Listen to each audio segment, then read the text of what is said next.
2018, a large number of Republicans voting as well, which was encouraging because we always worked on this as a bipartisan bill. At least six of the bills in the package were Republican bills. Many of the others are bipartisan. It's very exciting. It's going to be transformative in terms of how it enables America to reassert itself as preeminent in the world. It's called the Chips and Science Act, and I'm very pleased with that because maybe more than a week or 10 days ago, it was just the CHIPS bill, and we're having, shall we say, encouraging for it to go beyond chips, because chips are very important. Semiconductors, very important, but it's about the here and now as we go forward in the near future. The science part is about the future, and science, research, education, expanding the diversity and inclusion of many more people, making scientific decisions and learning about it and teaching us about it, as well as doing so in every corner of the country. You know what it does? It lowers costs for consumers. It creates 100,000 good-paying union jobs, reduces U.S. dependence on foreign manufacture as it brings chip manufacturing home, as Steny always says, make it in America, which is a national security priority as well as an economic necessity, turbocharges American innovation, really powering our preeminence on both research and next-generation technologies. I want to salute Eddie Bernice Johnson, the chair of the Science, Space, and Technology Committee. She got much of, not all, but a good deal of her bill's bipartisan legislation into the package, and Frank Pallone doing the CHIPS piece of this in a very effective way, and as well as 100,000 prevailing wage jobs, Bobby Scott, Richie Neal. I could go on and on about all of the members of our chairs who played such an important role, and all of our members who did so as well. And I just want to tell you a couple more things about it. It ensures that CHIPS funding comes with strong guardrails against corporate profiteering. It secures provisions to diversify the innovation workforce so our best minds can power our technologies of the future, and including in our legislation to drive decades of discovery with important money, strong investments, National Science Foundation, office at the Department of Energy, and NIST. And now I enrolled it outside in front of, with the backdrop of the Washington Monument, our tribute to our founders who were committed to the future. That's what this legislation honors, and we send it on to the president. That's pretty exciting for us. We had, I'm excited today because for a long time now I have wanted to reinstate the assault weapon ban. You weren't here, maybe you weren't even born when we did this in the 90s. It was hard, but it happened, and it saved lives. And I'm looking forward to having a good, the passage of it this afternoon. When I talk about it on the floor this afternoon, I'm going to show a presentation of what some totally irresponsible people are putting out there about little children, toddlers, learning how to use an assault weapon, smaller assault weapons, but a gun like mommy and daddy. Small assault weapons, but getting their muscles ready to be able to use it. Is that sick? Anyway, we're hopeful that on our vote on the assault weapon ban and the outcry for it in the country, I think the best, most important thing to do is to have background checks. That probably saves the most lives on the ongoing. But with that, very important, is to make the to reinstate. We like to say reinstate because we did pass this before, and it did save lives. We take an oath of office to protect and defend our Constitution, the American people, making our community safe. And Democrats are committed to having strong support for our law enforcement and our first responders. I'm so proud to announce that as of late last night, we've come to terms in terms of how we support our law enforcement and do so with accountability. I have to pay tribute to Joyce Beatty, the chair of the Congressional Black Caucus, to Josh Gottheimer, who really has been a leader on this issue, and Abigail Spanberger. She had a bill too, and they found a way to do what we want to support our men and women in uniform, but to also do so with accountability. Since we talked about a security package, though, we've been flooded with so many bills that people have, so we need to, shall we say, we have to have the bandwidth to deal with all of them, and hopefully, not hopefully, we plan to bring those support for our men and women in law enforcement with accountability to the floor in the second week of August when we come back. That is what I think will conform to when the Senate may be ready to send us the very important legislation whose title is Inflation Reduction Act. So we're very excited about the fact that we have a breakthrough there. It isn't everything we want. How many times have I said that? You cannot judge something for what it doesn't do, but respect it for what it does. And what this does do is quite remarkable in terms of our investment in protecting the planet. It lowers, in addition to which, it lowers healthcare costs with the subsidies that are extended for 3 years in the bill, as well as to have, for the first time, historic opportunity for the Secretary of HHS to negotiate for lower prescription drug prices. Prescription drugs, the cost of prescription drugs is a kitchen table issue in our country, and this legislation will reduce that cost, but also give people hope. And part of our lower cost, we're always saying, safer communities, lower cost. Again, we'll bring this legislation to the floor, the public safety bills, but at the time when we have the legislation coming over from the Senate. In that inflation reduction package, you know what it is: lowers cost of health care for millions, slashes prescription drug prices, historic action to combat the climate crisis, and lowers energy costs and advances energy security. Again, it does what we want to do to fight inflation by lowering costs. It's fully paid for, and no new taxes, as President Biden has said, for families making under $400,000 a year. I talked with a great enthusiasm and excitement about the advancement we're making in preparing legislation, passing legislation, and the rest. As we speak here right now on the floor, we're addressing drought and fires.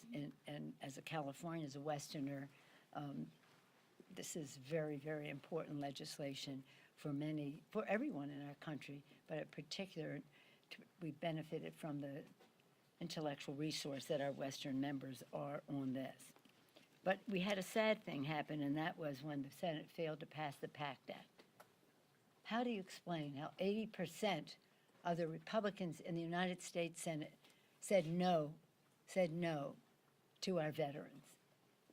Every time we're acting, and last week I had my regular meeting with the veteran service organizations, and I always promise them, and we try to honor that promise by acting always in a bipartisan way, so they don't have to get involved in one decision or another. We have our differences of opinion as to allocation of resources, but to do so in the most bipartisan way. And the PACT Act is a very bipartisan bill.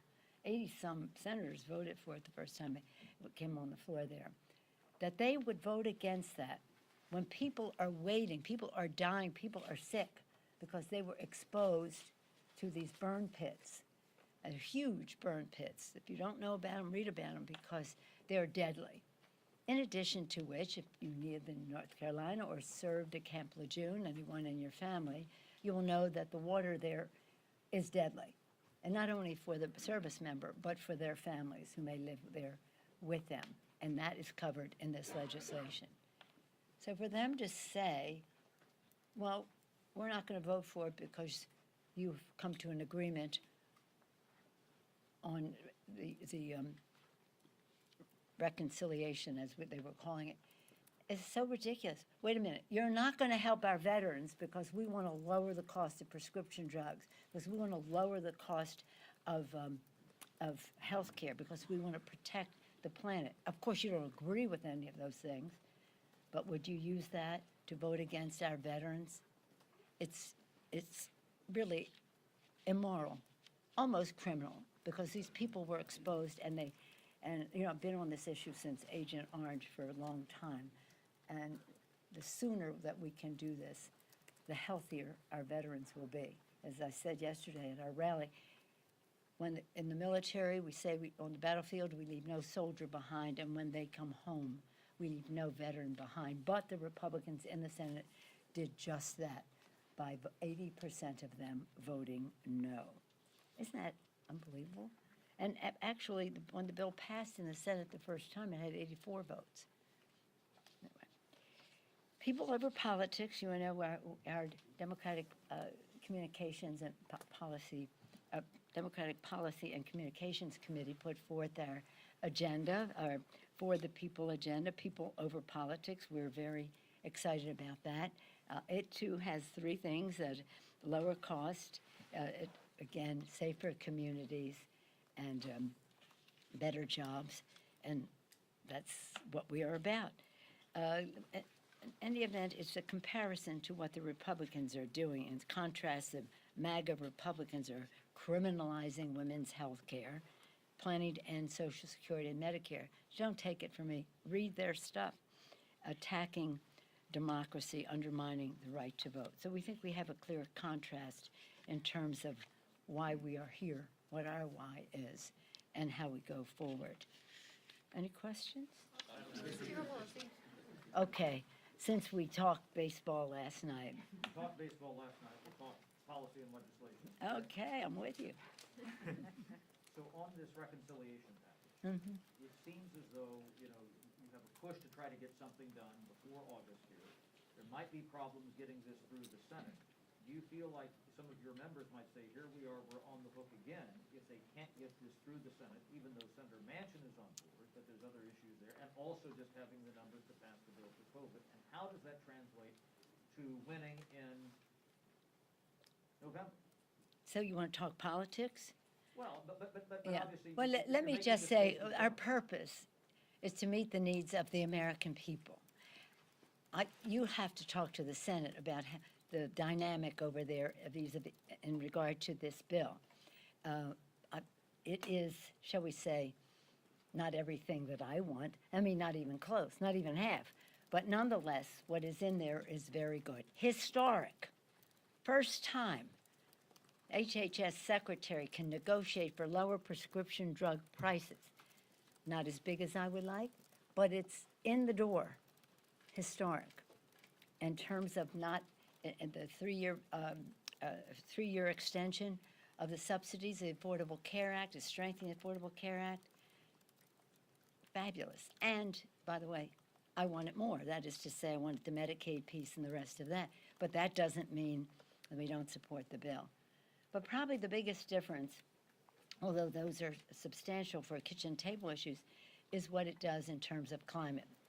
You may recall that when I was Speaker the first time, climate was my flagship issue, and we established a committee, we passed legislation, all of that. So this is of the highest importance because it's about the children, it's about the future. It is a short fuse that we are on. The thermal management of the planet is greatly at risk. The rising sea levels, the encroachment of deserts, so many things that are happening in communities that they have to move. So it's a health issue, clean air, clean water. It's a economic issue, preeminence in the green technologies in the world.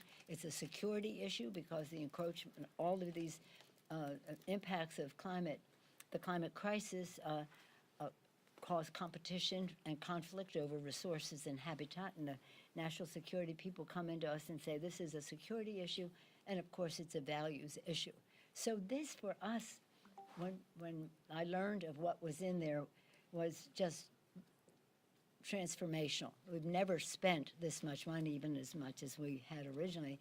We've never invested this much in such an important way, in a public-private way, to have the private sector play its role in this so we get more advantage than is just right there. So it is, it's beautiful to behold, and I feel pretty confident. But you don't think that you're stringing people along again if they start, you said you can't worry about the Senate. The Senate's going to do what it's going to do. Yeah, and when they send it to us, we'll pass But it. you're confident that's gonna happen. Yeah, They're gonna get it. yeah. Jake? Madam Speaker, Madam Speaker. Yes, ma'am. Madam Speaker, on the police funding bill, I realize that Democrats can now say that we actually fund the police, but we're thinking that this will be contingent upon certain accountability measures. Are we talking about consent decrees? Are we talking about DEI measures or anti-bias training? Can't the Republicans just turn around and say, hey, you're only gonna get your funding over these police departments if you go by what the Democrats want you to actually go by, such as their policy agendas? That's not real police funding. That's by saying, you do this. No, it's real and you police do that. funding. It's police funding with accountability.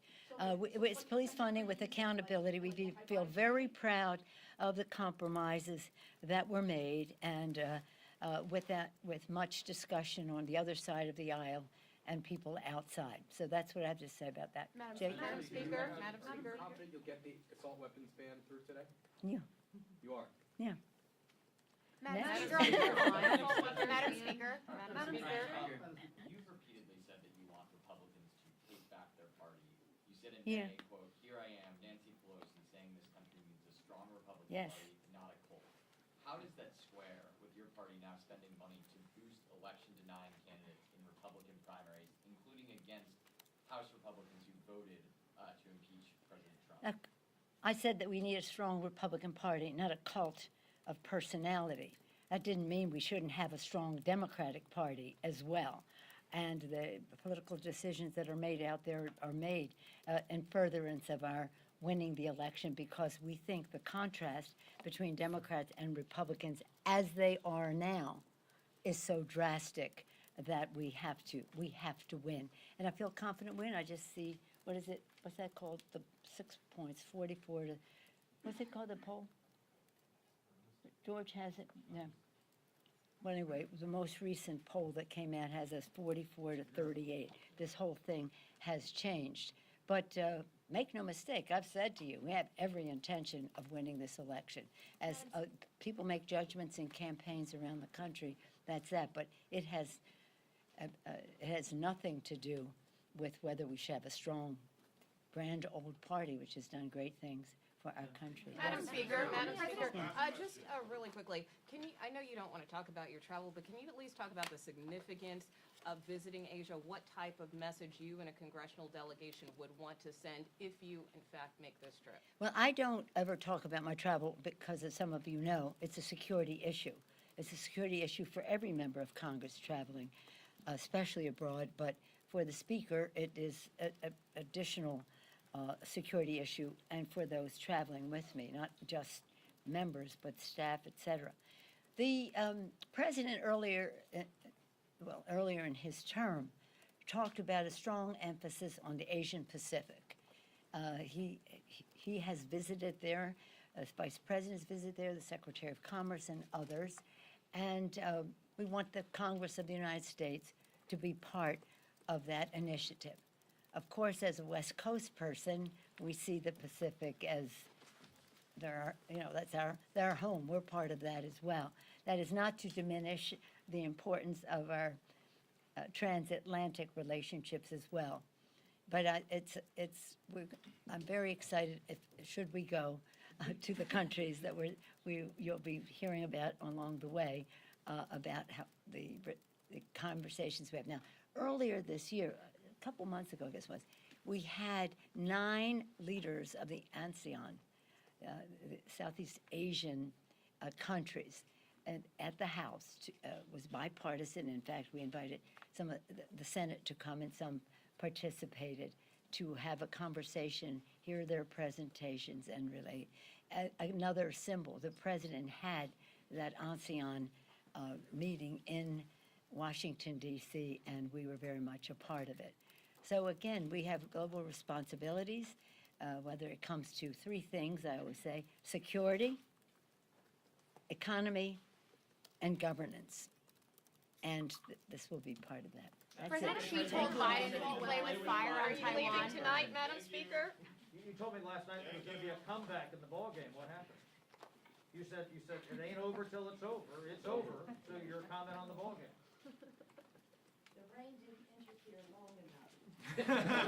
You were losing, though. It was a regulation game. 4 innings in a 7-inning game is a regulation game. I was told one time. Let me just say this one thing. Did you see the trophy?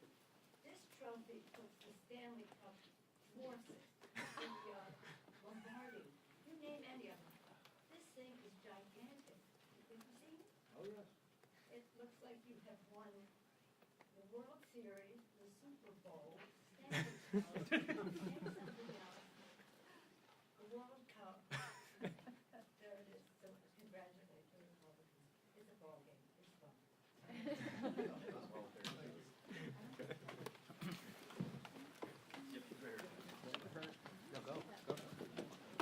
Sorry.